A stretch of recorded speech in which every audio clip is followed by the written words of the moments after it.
How's it going, guys? There, I can see you now. I'm glad you guys are here. There's a lot of sickness going around. 2 of my kids got COVID in the last 2 weeks. And be safe out there, guys. And but have fun, too. You know, it's the holidays and all that, and it's fun. And so, yeah, we're starting the store a week from Tuesday. We got a ton of donations. I mean, just lots and lots of stuff, more than we can put out right now, actually, to be honest with you. But we're really confident that a lot of that stuff's gonna go big, you know, type of thing. And I just wanted to let you guys know just kind of a strategy that we have, and it's not even really a strategy. It's just who we are as a church. Is you know, if you've been around here the last couple of years, you know that I'm all about this. This is for everybody. It's not just for some people, it's for everybody. And so as we minister to our neighbors who are migrants in our community, there's 155 students that the migrant ed department serves in our school district. It's about 80 families. And that's why we got 80 tarps, because most of these people live in travel trailers out under trees and stuff, and a lot of them leak and that type of thing, and so they need a way to keep the rain out when hopefully the rain's going to come, right? And then we also do, you know, ministry to first responders. You know, I was at the fire department Christmas party last night, you know, and we have a weird little church, okay? Because I don't know if you probably didn't see it, but like, I think it was 3 Sundays ago, we were featured in the faith and spirituality section of the Union Tribune. Okay, did you see it? Yeah, you guys were the ones that showed it. I didn't even know it was in there. And you know, and then this morning we're in there again. Okay, it has to do with the chaplaincy work that I do. A couple of my friends, they're also chaplains, are featured in the article today too. It's lost in the arts section, arts and entertainment section, but it's the faith and spirituality page. And I think there's going to be another article talking about what we're doing during this holiday season, being the reason for someone's joy, being the reason for something, being the reason for the season, basically, you know. And so just know that we got this kind of bigger footprint than you might know, you know, out there and stuff. And so it's kind of interesting. But I got a question for you. I want you to think long and hard before you answer this question. Which do you like better? Thanksgiving dinner or the leftovers? Wow, I didn't even think about it. Yeah, I like the leftovers better too, and I really do. And I think I like the leftovers. Part of the reason is there's less stress with leftovers, right? Okay, can I hear an amen? Right? And you know, and I like when you heat up the stuffing. For that second time, it gets all kind of crispy, you know. Then you put the gravy on it. It's just got that little crunch to it, you know. It's really good, and of course there's lots of mayo on the turkey sandwiches, right, and all that kind of stuff. And then, you know, we didn't make turkey noodle soup this year, but we did make turkey enchiladas, and it was really good. And yesterday I threw the last of the turkey leftovers away. There was still a bowl of enchiladas in there, and I thought, you know, probably not, you know, and it's been in there long enough, you know, and you know, and then, you know, at the end of Thanksgiving weekend, we put the Thanksgiving stuff away, and we had some kids home still, so we got all the boxes, got the tree set up, and now we're rolling into Christmas. You know, so Thanksgiving 2022 is officially over, right? You know, and but here's the thing. I want to reflect back a little bit on the leftovers from Thanksgiving, okay? And you know, Thanksgiving in our culture over the last, I don't know, 20 years. I mean, when I was a little kid, 20 years ago, you know, Thanksgiving was a big deal. You know, we used to make the little hats and you know, and all this stuff. It was a big deal. And then in our consumer-driven culture, you know, I think it's driven by retailers. You know, honestly, you know, Thanksgiving is kind of like a little afterthought, right? It really doesn't get a lot of you know, attention, right? And so this morning I want to savor the Thanksgiving leftovers a little bit and think about thankfulness and allow that to linger a little bit. And so what we're going to do is we're going to look at an ancient text Words that were written long before there was something called Thanksgiving, okay, as a holiday. Long before the Pilgrims came to America, the people stuffed themselves with turkeys and stuffed turkeys, right? And before there were parades and football games, and before there was a country called the United States of America, okay? As a text from the book of Psalms. And the Psalms are poetic expressions. They're really complex. There's a whole bunch of them. There's like 150 of them, okay? And some of them are real long, some of them are real short, and they're poetic expressions that were originally done to music, okay? And they're supposed to be sung, and sometimes instruments would play and stuff. And they talk about thankfulness. They talk about trust. They talk about complaints, stuff that's messing with you, where you bring it to God and you say, here's what's going on. They talk about praising God and recognizing Him for all of His goodness and stuff. And what I want to focus on today is Psalm 100. Shout for joy to the Lord, all the earth. Worship the Lord with gladness. Come before Him with joyful songs. Know that the Lord is God. It is He who made us. We are His. We are His people, the sheep of His pasture. Enter His gates with thanksgiving, and His courts with praise. Give thanks to Him and praise His name. For the Lord is good, and His love endures forever. His faithfulness continues through all generations. All right? That's a good one, And echoed in these instructions to all generations, okay? Did you notice all the action words, all the verbs? Okay, each sentence started with one, right? It was shout joyfully, right? It was Eddie knows how to shout. It was serve, see, with gladness. It's come, okay? It's come with a song on your lips, okay? It's know your place in the scheme of things, okay? And understand that. Enter His place. Call it His castle. Okay, the door is open. Okay, and with an attitude of thankfulness. Okay, come that way. And give thanks. Okay, and bless the Lord. Bless the Lord. Talk about how good He is and stuff. And what the idea of those action words I think is really simple. It's don't just tell me that you're thankful. It's show me that you're thankful. Show me. Okay, and don't just say it. Show it, okay, in meaningful ways and stuff. And so I want to unpack this and talk about this kind of step by step. The first idea is get fired up about it, okay? One of the things that's been going on in our world for a long time, but it's been particularly amplified over the last few years, is people get fired up over the 2 P's. I'm talking about if you're from San Diego, okay? The first P is politics. Right? People, yeah, very good. Somebody guessed. People are you still fired up about politics? No. I'm exhausted. Good. I'm glad to hear that. How about the Padres though? Yeah, that's something to be fired up for. The Judases left town. The Chargers left town, right? But we still have the Padres, right?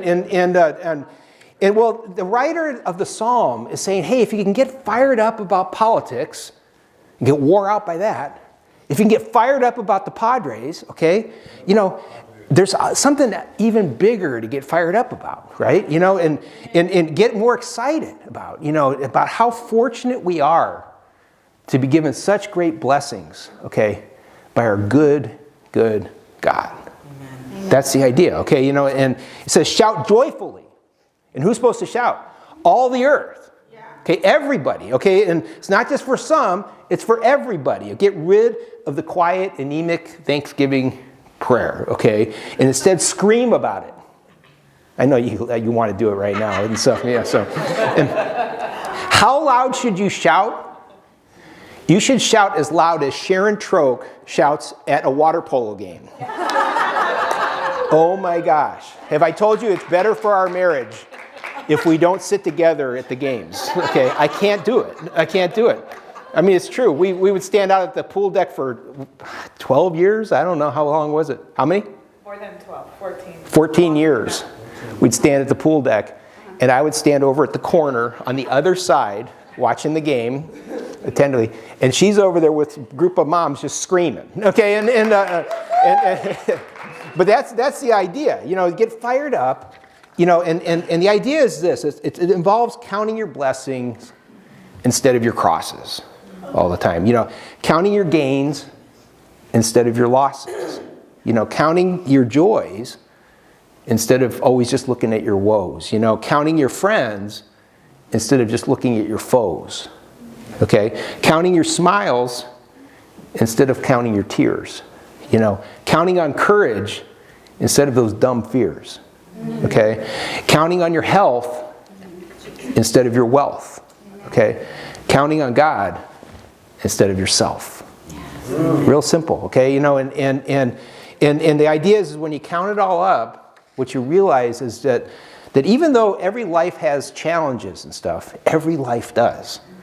Every life has seasons that are tough and stuff. But the reality is, if you can get some perspective, the reality is your blessings are still there. There are many things that you can still count on, and who's supposed to do it? All the earth. That means everyone, everywhere, because what the psalmist is saying is our good God brings those blessings to everybody. Everybody. And it's for everybody. It's universally true. And the idea is just to shout about it, okay? The second thing is, when it talks about don't just tell me that you're thankful, show me that you're thankful. Show me by serving. Show me by serving. Emotions animate the body, right? And that's what this next action is, this animating thing of service to other people, and to the Lord, doing it in His name. It says, serve the Lord with gladness. If you remember back, did you see the movie when the Israelites left Egypt? Who was in that movie? Was it Ben? That was a different movie. Charlton Heston, okay, and let them out of there and stuff. Well, it was really Moses, okay, and the idea was God told Pharaoh, check this out. He said, "Let my people go. I want them to be free.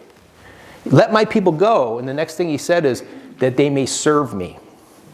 That they may serve me. Okay, freedom to serve was the idea, and one of God's deepest desires is to have His people serve Him. Now, let me read Deuteronomy 10. It says, "Now Israel, what does the Lord your God require from you? But to fear the Lord your God, to walk in all His ways, and love Him." Okay? The only legitimate object of fear in the whole universe for someone who puts their life in God's hands is Him. And the beautiful thing is He says He's your friend. And so there's really nothing to fear, but don't lose that perspective, that He's the one that could squash you like a bug, and He decides He's chosen not to. Instead, He wants to elevate you and lift you up. But it comes with a purpose, and that is, it continues, it says, to serve the Lord your God with all your heart, with all your soul, and keep the Lord's commandments and His statutes, which I am commanding you today for your good. And the idea is this, we say this around here all the time, God's ways are not only right, what was that last phrase? It's also for your good. They're also good for you. Okay, it's right to live that way. And the objects of service are spelled out in His commandments, the things that we're supposed to do, how we're supposed to treat other people, how we're supposed to respect our Lord. So don't just tell me you're thankful, show me that you're thankful by serving. And then the next thing is by coming before Him. It says, come before Him with joyful singing. That has the idea of movement, right? Moving toward the one that you're going to, acknowledge and have joy about, and rightly understood. I want you to think about this. By coming here this morning, you moved towards Him. That's something you did. In the scheme of things, you might have come here for those nice little treats out there. They may be all gone. There was leftovers from the fire Christmas party last night, and one of them was like these little crackers that had a piece of bacon. I had some. And it had like maple flavored sugar on it or something like that, and it was then it was broiled and then served up cold.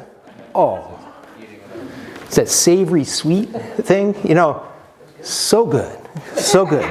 Pig on a cracker, but with that little touch of sweetness and stuff, I don't know why I said that, but by coming here, you may have come for that, not even knowing you're going to get that. But the bigger picture thing is this, that you moved towards him by going through the time and the trouble to actually show up. Okay, that's what you did. And many times people over-spiritualize this idea of coming, that coming doesn't mean, it means going it happens in my heart, it happens in my backyard and stuff, which is all legit, okay? But here's the thing, coming actually means coming. Okay, that means showing up. God's people have always been told throughout history, you read through the scriptures, come and gather together. Be together. We need each other. We need to do this communally, that type of idea. Come before him with joyful singing. Enter his gates. It says 2 verses down, okay? Enter his gates with an attitude of thanksgiving and actions of praise. Enter his gates, coming through the door, coming through into the room is the idea, and coming, but here's the thing. It actually involves getting up, in our case, getting in your car, okay, and going through the time and the trouble. These are his ways, okay, and he also tells us it's good for you. It's actually good for you to do that, and stuff. And it puts a smile on his face when we express thanks when we do that, and it means busting a move. It means breaking out in song, okay? And it says James wrote this. He said, every good thing, recognizing this, every good thing given and every perfect gift is from above. Everything that's good in your life, okay, rightly seen is a gift from him to you. And most of the gifts we get, did you deserve?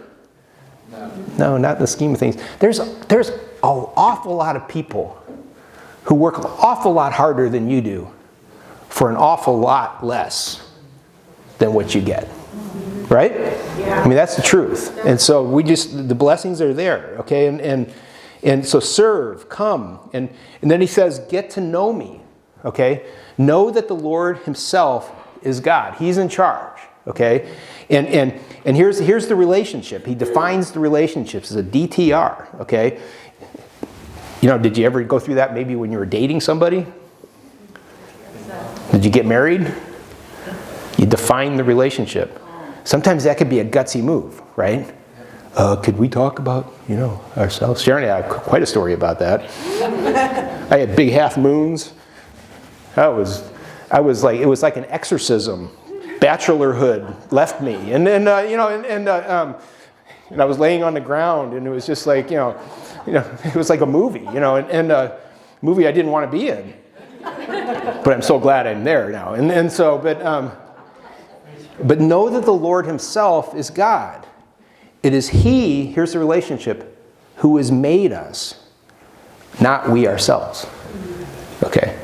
He made us, is the idea. And then it uses another analogy. We are his people, and we are the sheep of his pasture. Okay, the idea is that he's like a shepherd that watches over us, his flock.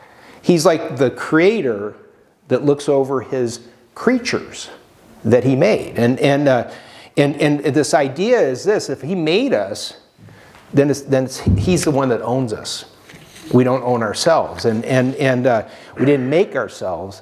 The whole relationship between God and mankind is that we are the creatures and we serve the Creator.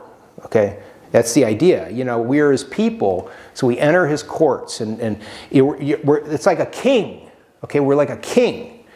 He's a king. And we're his people, and the idea is a king is in charge of his kingdom, and those that are his subjects, and that kind of goes against the whole American idea, right? A little bit. It's hard to maybe put your head in that space, but that's the idea that he is the one to whom we're going to return, and he's the one that planted us here and stuff, and a shepherd is the owner of the flock, right? He's our shepherd, and he's a good shepherd. He's our creator, our king, our shepherd, and here's the thing: he serves us. He brings his blessings on us, and then the idea is that we're supposed to gladly pay it forward. pay it off to whoever we're going to pay it off to, whoever is in need, however we're going to express that, and that idea. So we show it by serving, by coming, by knowing. And then finally, there's two ideas: giving thanks, expressing gratitude for him, and blessing his name, which the right way to think about that is just speaking well of him, acknowledging him for who he is and all that he is. Give thanks to him, bless his name. Why? And this is the conclusion of the psalmist: for the Lord is good, and his loving kindness is everlasting, doesn't go away, and his faithfulness doesn't go away. It's for all generations. And so Psalm 100 points out some really important truths. The first thing is this: it's not about us, it's about him. Okay, right? And that's the idea. And in verse 1, we find out that he's the Lord over the whole earth. Okay, in verse 2, we find out that the Lord wants us to rejoice in that truth. That wants us to be happy about that idea. And then we find the Lord, who's the creator and the sustainer. He's the one that made us and planted us here, and he's like the shepherd that makes sure that we're sustained and are safe and all that kind of stuff. And then in verse 4, we find out that his home, his castle, well, the doors are wide open, and we should be blown away by that. And he's opened those things up for us. And then the last part is we find out that the Lord is good and kind and faithful, and always has been that way, and always will be that way. And all this is meant to just simply, and this is the idea, okay, for this morning. It's meant to cause us to do something, to act, okay, and to be generous. He's been generous with us, so we turn around and we offer generosity to other people. And he wants us to be generous in thanksgiving. He wants us to be generous in love. He wants us to be generous in service and the hard stuff. Patience, right? And stuff like that. He wants us to be generous with our affections, with our money, with our time, and all that kind of stuff. And in other words, to not just say, yeah, I'm really thankful in word, but also to express thankfulness in deeds. And this is our theme for this Christmas season, this holiday season, all the way through is we've talked about this for a couple weeks now. The idea that that phrase, the reason for the season. Don't forget the reason for the season. It's a good idea, right? Remember that Thanksgiving is all about doing that blessing inventory and counting those blessings and making sure you focus on those things. And that the amazing thing about Christmas is that God loved us so much that he was willing to sacrifice and take upon himself the form of a man to come in and do the fix that needed to happen so that we could have the hope of heaven. Without that, there's no hope, okay? There's no hope. A lot of us, have you looked in a mirror lately? A lot of us are dying. What I mean by that is, you've decayed. You know that, right? Yeah? I mean, I know that. I saw some pictures of me from like 20 years ago. I was like, who is that guy? That handsome man, I look in a mirror, it's like, oh my gosh, what happened? But the reality is even though our bodies eventually do give out, that because of what happened at Christmas and the subsequent thing that we celebrate at Easter, is that we have the hope that when these bodies, which everybody does give out, okay, when that happens to us, we know we have the hope that we will live. And our life won't end there. It doesn't end in the grave. It continues on. Now, lots of times, the pressures of life get on people, get on us, right?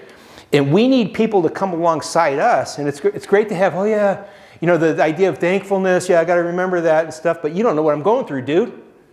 Right? And the hope. Yeah, okay. Yeah, but you don't know what is going on.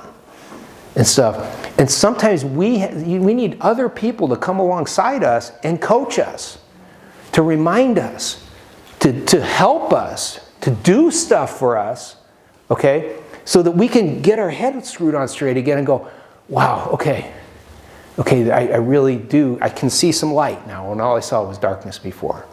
I see a sense of hope when all I felt was despair before. And sometimes it takes another human being to come alongside another human being to offer that and to get us to that place. And so the idea of don't forget the reason for the season is a really good idea. It's focusing. But the truth is, one of the reasons we're supposed to gather together, we're supposed to be in relationship with other people is that we sometimes have to help them get to that place. That we, in a sense, can be the reason that somebody shouts for joy.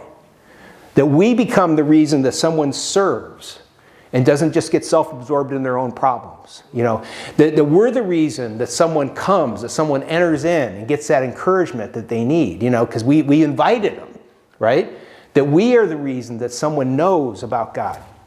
That someone gives generously, that someone, blesses him and brings blessings into this world, because the blessings that he gives on us, we talked about this last week, are always for our benefit, but also that we might be a blessing to other people. Amen. That's been the way it's been ever since God started blessing people on the earth through Abraham and on through. Let's pray together. Father, help us to be the people, the ones. Give us opportunity this week to be the one that can help people know that they're loved. To help them get to that place of thankfulness again. That one that comes along and helps someone reconnect with a higher calling, a higher purpose of service to you and to others in your name. Lord, make us the ones that become the reason that someone shouts and serves and comes and enters and knows and gives and blesses. It's in your name we pray. Amen. Amen. Hey, at Ridgeview Church, we're trying to learn how to live our one and only lives with passion for God and compassion for others. We hope you'll join us. If it's safe for you to come in person, we meet at our Lake Wolford Road campus in Valley Center, California at 9:30 a.m. on Sunday mornings. We'd love to see you. We just have the greatest time together. It's super fun. We have a great group of people. If it's not safe for you to do that quite yet, hey, continue to watch online, and we thank you for your financial support. You can see on the screen the different kinds of options you have to support our ministry financially. God bless you, and have a great week.